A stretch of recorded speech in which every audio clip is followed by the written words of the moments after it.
Okay, so now we're heading up to our very first town.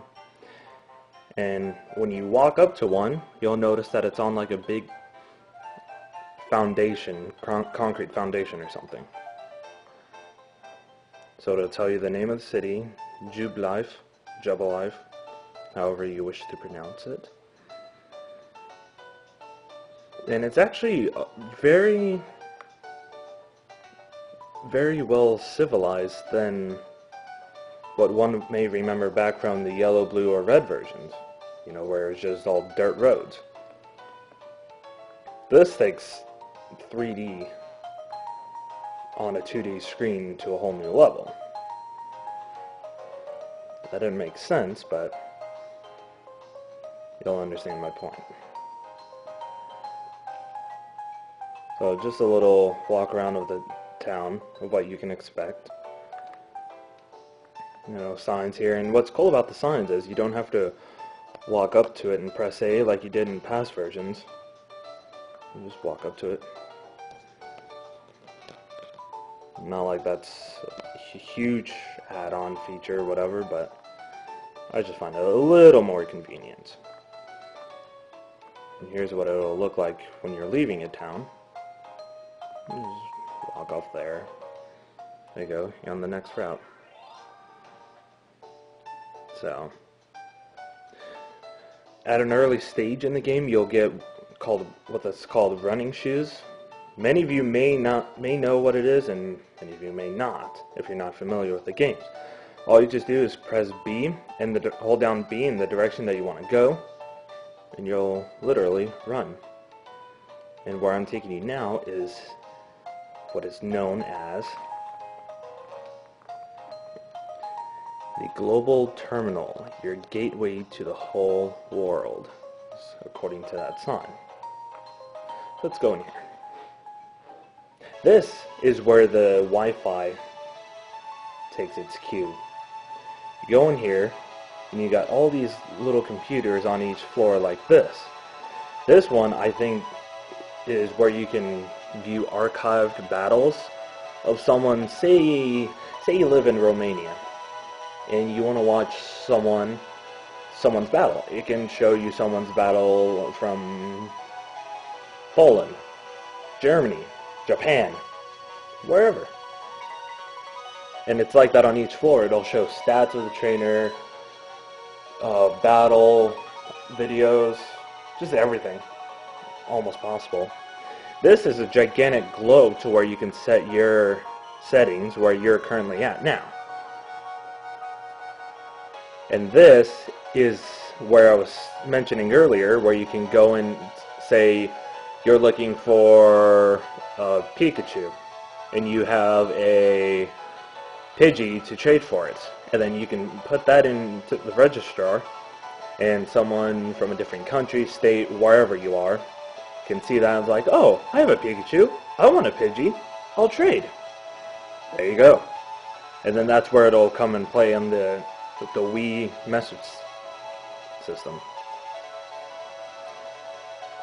So that, I think, is another really cool feature, just how it'll link up to other countries like that.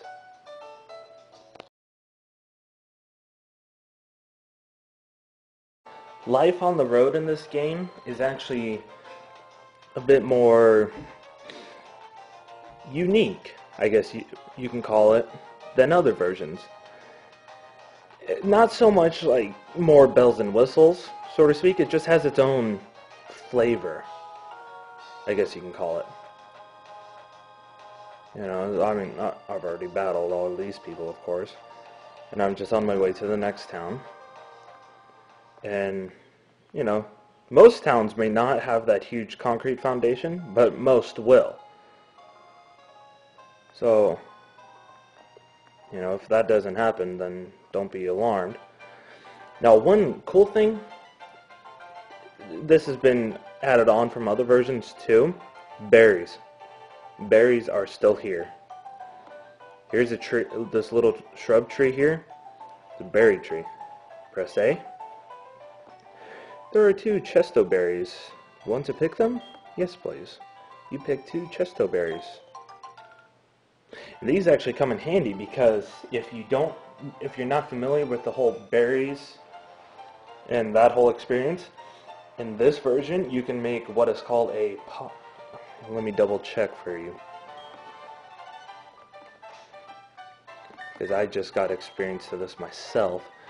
You can get what is called a poffin. You can make them into a little fruit ball that's called a poffin, and you get a poffin case. And you can actually cook these poffins. And these poffins, depending on what berries you use and how you cook them, one will increase smartness, the other coolness, the other cuteness, whatever there is. And you can actually compete, just like on the TV shows, if you're one who watches those. Now, me personally, I've only seen them from a few glances while browsing through the television. So I don't really know too much about them, and I just went the wrong way. And I went the wrong way again.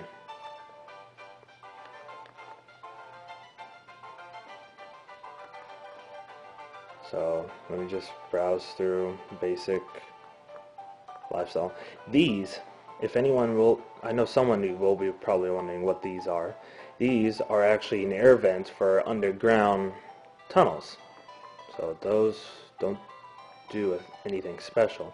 This isn't the true way to the next town or city, but I'm just going to take a shortcut for the sake of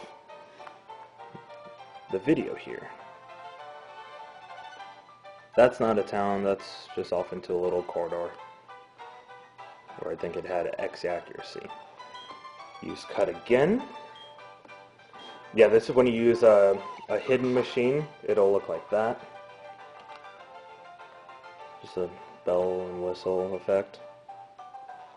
On a new route.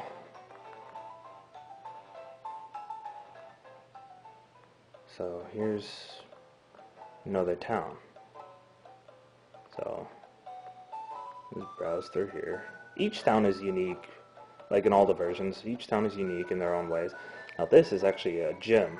I've already beat this gym leader, but I'll go inside and just show you what one of them's like. This one, since it's grass, you had to beat this lady that's right here, and this clock will turn. That's actually a clock. I didn't realize that.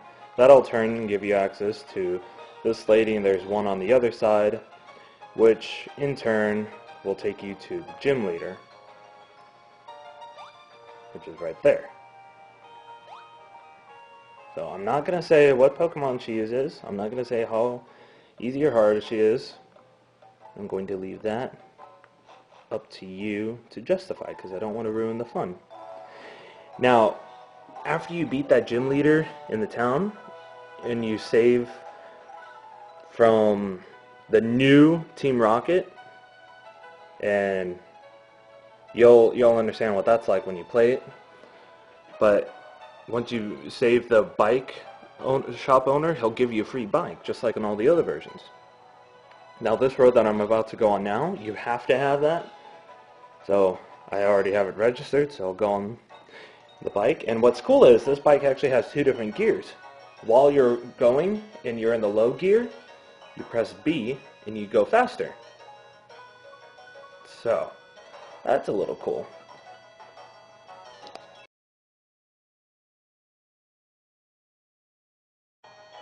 So now let's demo using the bike.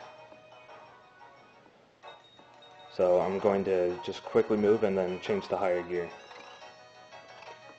See how fast that changed? Most of you may remember that the bike hill or the bike road is on a hill. So let's get into a trainer battle just to show you what it's like.